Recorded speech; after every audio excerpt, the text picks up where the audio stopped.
Bom, vamos chamar o nosso primeiro convidado, o Henrique Lara, já está aqui com a gente, ele que é analista da RIT Capital, para conversar um pouquinho sobre algumas questões de algumas ações. E tudo bem, Henrique? Boa tarde para você. Boa tarde, pessoal. Tudo bem? Prazer estar aqui com vocês. Beleza. Prazer é nosso. Ô, Henrique, vamos começar falando aí de ações de empresas de saúde, né, que dispararam mais de 6% aí no começo dessa semana aí, liderando os ganhos do pregão, né? Os papéis reagem aí aos dados de beneficiários aí de junho, apresentados aí pela ANS, pela Agência Nacional de Saúde, mostrando que os planos de saúde adicionaram aí 248 mil membros aí no último mês, né? A divulgação aumentou a expectativa aí pelos investidores dos balanços das empresas aí do setor, né? Redditor, Hapvida, entre outros aí, apresentam aí os seus resultados, né, após o fechamento do pregão amanhã. Queria saber então de você aí qual a expectativa. Legal, a gente realmente teve um dado muito forte de ANS, né? Não dá para confiar muito nesse dado, ele tem algumas variações mês a mês que não são 100% precisas com os números que as companhias vão reportar daqui a pouco. Mas, dito isso, o mercado de saúde tem adicionado muitas vidas, né? Desde o começo do Covid, mês a mês. A gente já adicionou, se eu não me engano, praticamente 2 milhões de beneficiários novos, né?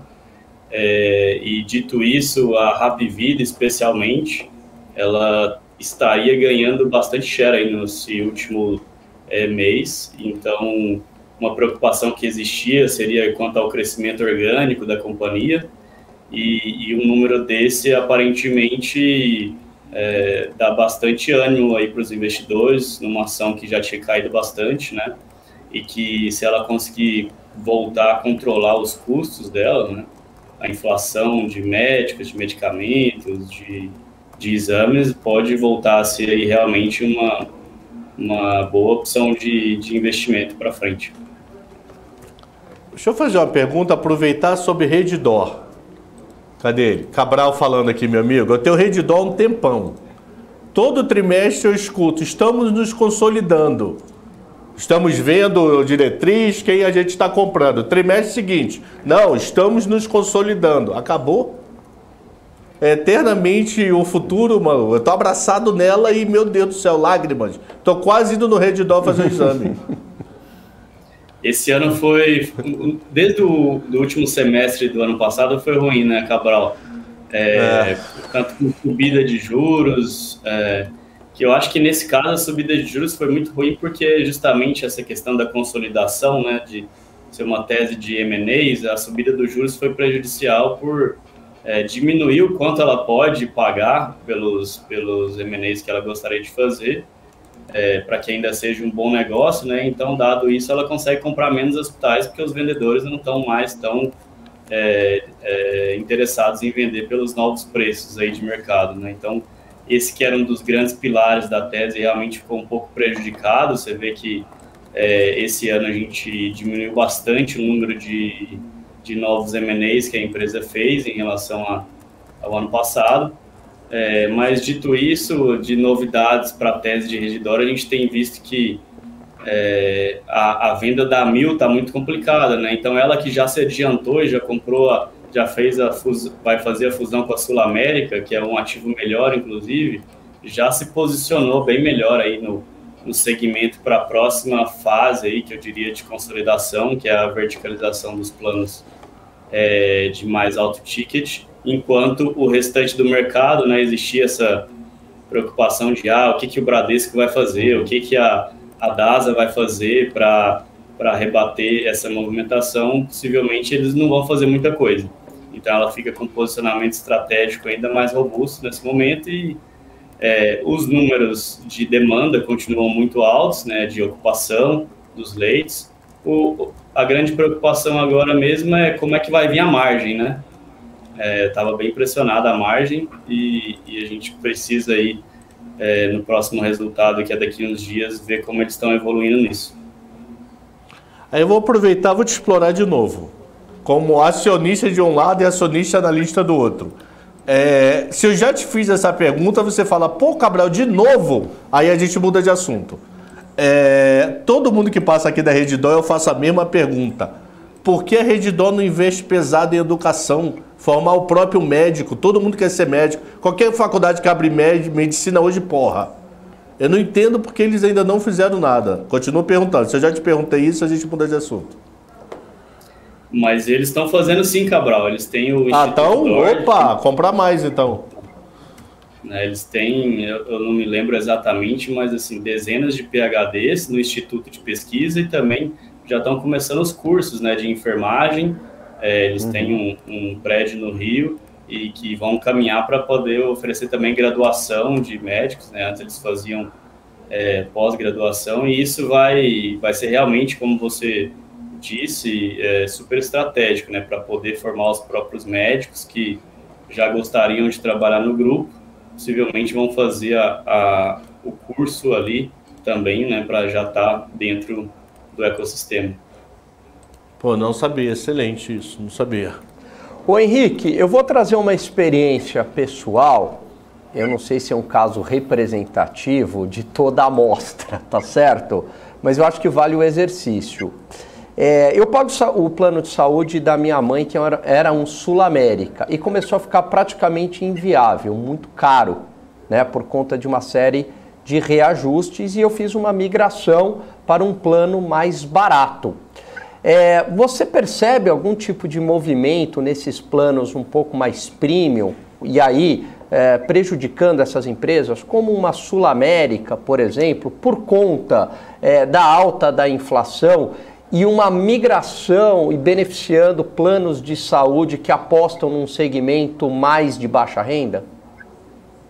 Ah, você tá Sim, ruim pro acho ganho, que imagina pra mim.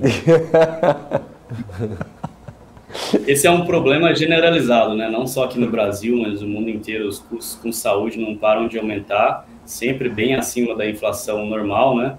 E aqui no Brasil a gente está vendo que isso que aconteceu, que vocês fizeram aí para sua mãe, está acontecendo para o mercado como um todo. A Sul América, o Bradesco, onde eles mais crescem vidas hoje são justamente nos planos de ticket um pouco abaixo, que eles começaram mais recentemente a criar, né? Por exemplo, o Sul América Direto, ele é um plano, tem uma rede mais regionalizada, não tem cobertura nacional e por isso o plano pode ser um pouco mais barato. E é esse tipo de produto que tem crescido mais, né? Porque as pessoas realmente estão com cada vez mais dificuldade em conseguir pagar a mensalidade de um plano de saúde. Para pensar friamente. Você, quantas vezes você já foi ao médico fora da Grande São Paulo? Médico e hospital? Quase nunca. Pouquíssimos, né? Talvez um. Vamos dizer, 10 vezes em 30 anos de vida. Então, por que pagar tão pesado para fora, entendeu? Para fora devia ter um ou outro só de pronto-socorro. É o risco, mas, pô, a diferença é muito grande. Perfeitamente. Eu acho que talvez para as empresas que são nacionais, né, que têm funcionários em várias regiões do país, isso tenha sido desenvolvido assim por facilidade, né, de não ter que ficar definindo qual funcionário vai ter acesso a qual região. Então, o mercado acabou se desenvolvendo assim, mas eu concordo com vocês. É uma tendência aí que isso deve continuar, os planos serem regionalizados para poder dar acesso a um ticket menor, né? E também, mesmo na Grande São Paulo, o plano não vai cobrir todos os hospitais. Você vai ter ali um hospital de referência que é aquele que você tem interesse em ter e você possivelmente vai nele na maioria dos casos.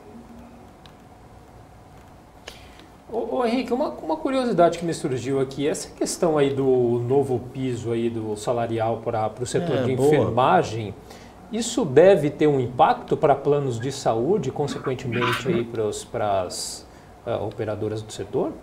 E só para complementar Sim. a pergunta dele, e isso puxa a fila? Puxou enfermeiro, puxa técnico, puxa auxiliar e puxa médico? Considerando 4 grandes níveis, rebalanceia os outros 3 também? Sim, já está no projeto todos os níveis, né? O técnico, o enfermeiro, todos vão ter um piso, por mais que o nome seja só enfermeiros. e com certeza é um custo a mais, né, para o setor.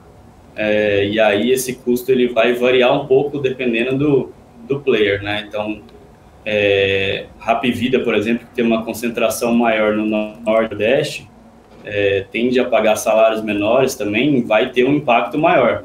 Então, ali a gente estima que seja 7, 8% do EBITDA, caso isso realmente seja implementado. Na Redditor, por uma concentração maior no Sudeste, também hospitais de nível mais alto, um impacto menor, talvez 2, 3% do EBITDA. Então, o presidente já aprovou, né? Agora o que a gente precisa é que os nossos congressistas aí definam de onde vem o dinheiro, né?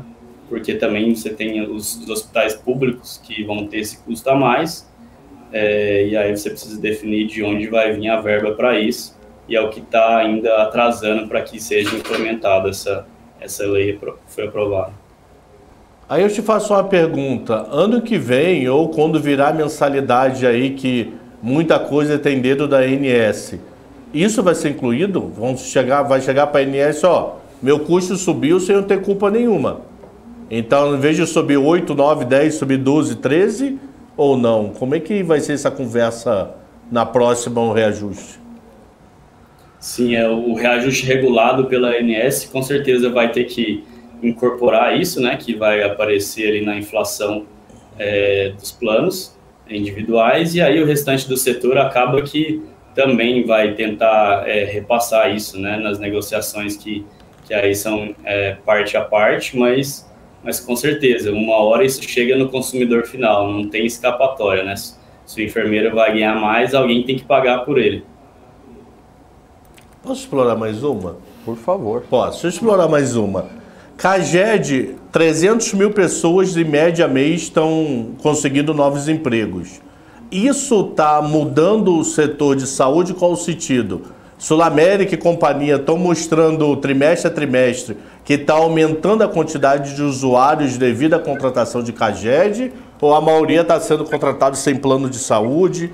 Como é que está esse setor lendo desemprego, novos clientes, sei lá o termo que eu possa dar? Não, legal. Esses números andam muito juntos, né? O emprego formal junto com criação de novas vidas seguradas. Então, é exatamente isso que a gente tem visto.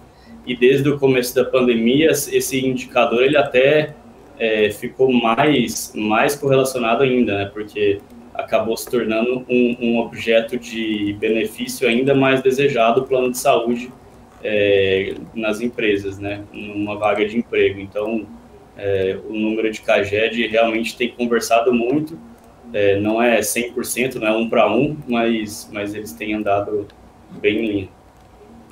Ô Henrique, pegando carona na pergunta do Cabral, você tem alguma recuperação da renda pelo mercado de trabalho? Agora, os juros ficarão altos, segundo a última ata do Banco Central, por um período relativamente longo. É um bom momento para as seguradoras, quer dizer, recuperação de renda e juros altos. A gente sabe que juros altos acaba beneficiando, né, muitas seguradoras. É um bom momento? Seguradoras de saúde aí que eu estou falando, né? Perfeito. Seguradoras, em geral, elas gostam de ter os juros altos, né? Mas no momento em que o juro sobe, enquanto ele está subindo, como foi recentemente, não é tão bom, porque elas acabam sendo prejudicadas nos investimentos que elas têm. Então, no resultado da Porto Seguro, por exemplo, a gente viu que eles tiveram alguma perda financeira nos investimentos em ações, em títulos pré-fixados, né? Mas possivelmente o pior já passou, né? E daqui para frente eles vão ter uma rentabilidade melhor ali na parte de renda fixa do portfólio deles, que é a maior parte, e aí, dado isso, eles podem, né, chegar num lucro maior, caso as outras variáveis se mantenham estáveis. Perfeito. Mas no final do dia o que a gente vê é que isso acaba sendo ajustado no preço, né? Em um mercado com competição, se agora eles estão tendo uma maior rentabilidade na parte financeira, eles podem cobrar um pouco menos do cliente, e aí o ticket sobe menos. Então, no final, as coisas se ajustam. Mas não tem nenhuma delas com nenhuma debênture grande de PCA? Que se tem, tomou na tarraqueta e viu o inferno junto, né? Eu não sei te dizer, viu, Cabral, mas, Tá, fechou. mas elas foram prejudicadas, sim. Fechado. Vamos mudar para tecnologia ou vocês querem Bora, saber? não, Tem bora. mais De ainda boa. de setor de Algum saúde? hospital bom recomenda da Redditor? Não, uma brincadeira. Vamos lá. A Redditor acabou de anunciar hoje, né, que foi aberta a maternidade nova aqui Pois é. em São onde? Paulo. Então, são... Olha, a mulher já tem 3 filhos e tá perguntando aí aonde? Ela quer um 4º filho. Aonde é a maternidade? Ajuda ela aí. Sabe de nada, né, Por Gabi? favor, ela Sabe de tem nada. 3 e quer o Sabe 4. de Tá nada. grávida, Nada. mulher? Você tá grávida de novo? Breaking news. Breaking news. Paula, a Isa tá grávida. Qual é o hospital, meu camarada? Vê se é perto da casa dela, a maternidade. A maternidade Redditor São Luís, aqui no Itaim. É em frente onde era a antiga. Não, mas... Ah... Aqui mas perto, continua. aqui na... Mas tem uma... Mas não São tinha Paulo. ali? Deixou de ter algum período? Não, ela vai só mudar para o prédio da frente e onde era a antiga vai virar uma UTI de alta complexidade. É, porque antes você parecia um zoológico, né? Tinha aquário no meio com a pregada de criança. Aí você ficava catando, cadê teu sobrinho? Opa, tá ali. Era um aquário, dentro é do cheio de aquário. aquários. É sério, parecia um zoológico, aquela Redditor ali. Que era um corredor em volta com um elevador e um coletivão lá com a molecada lá chorando. Era uma beleza. Redditor não vai fazer nada na região de Alphaville? Não tem nada de Redditor por lá, tem tudo vindo para São Paulo. Pois é, talvez eles andaram comprando hospitais um pouco mais afastados do centro, né, ano passado, mas agora o M&A está desacelerando mesmo. Vamos ver se eles conseguem fazer algum deal. Pois é, investimentos aí de 500 milhões, né, nesse novo prédio aí, né, Henrique? E é legal que, assim, agora com todas essas demandas que a gente tem visto serem necessárias para a família acompanhar o processo e para o bebê estar ali na vista e não sumir, eles fizeram muito investimento para deixar a família acompanhar 100%, não tem nenhum momento em que a paciente, o bebê ficam fora de vista, e também vai ter uma pulseira com chip que vai monitorar a criança, a pulseira não pode ser cortada, ou a criança não pode sair do roteiro ali do hospital. Vai ter ou já tem? Vai ter ou já tem? Então dá tempo, até daqui a 9 meses, né? Então dá tempo, até nascer o 4 já tem lá. Vamos para a tecnologia? Muda de assunto. As empresas de tecnologia que dominaram aí portfólios e prosperaram durante a maior parte da última década viram suas ações despencarem aí nesse ano, das preocupações com a recessão, ao aumento aí das taxas de juros, tudo parece bastante incerto, né, daqui para frente. Os investidores estão mais cuidadosos em colocar dinheiro em companhias que ainda não dão lucro e ninguém sabe quanto tempo vai durar, né? Qual que é a ponderação que você faz? Qual é a ponderação que deve ser feita neste momento aí no setor de tecnologia? Eu acho que a ponderação é que, assim, o pior provavelmente já passou, tá? A gente não anula que ainda tem uma outra pernada de baixa para finalizar esse processo de reajuste dos valuations das empresas de crescimento. A gente vai ter novos capítulos aí dessa novela de inflação e taxa de juros, mas, dito isso, assim, empresas que por acaso sejam vistas com um modelo de negócio que realmente faça sentido, que pare de pé, que tenha demanda, tenha um produto legal, essas empresas vão continuar crescendo com a economia um pouco menos forte. Então, a gente vê aí empresas de cloud, de software, continuam crescendo 40%, 50%, 60% ao ano. Elas ainda não dão lucro oficialmente, né, porque elas estão reinvestindo, né, para poderem crescer esses números, mas um dia elas vão dar muito lucro, né? Então, acho que nesse momento em que pode se investir nessas empresas do futuro, que vão ser muito maiores lá na frente, a gente acha que pode ser interessante, sim. Inclusive, a gente fez um vídeo, quem acompanha a gente nas redes sociais, ali em maio, junho, dizendo que os valuations já tinham sido reajustados para o novo cenário, né, de taxa de juros que a gente vê precificado hoje no mercado. Pode ser que o mercado está precificando errado para onde vai a Treasury de 10 anos, o DI do Brasil, pode ser, mas dito isso, nos níveis que estão precificando no mercado hoje, a gente acha que não tem muito mais para cair, e é um pouco disso que a gente está vendo hoje, né? Um primeiro número aí de inflação que não foi pior do que o esperado, já está trazendo uma resposta muito agressiva de alta nesses papéis que sofreram muito. Gani, Cabral? Por mim, de boa.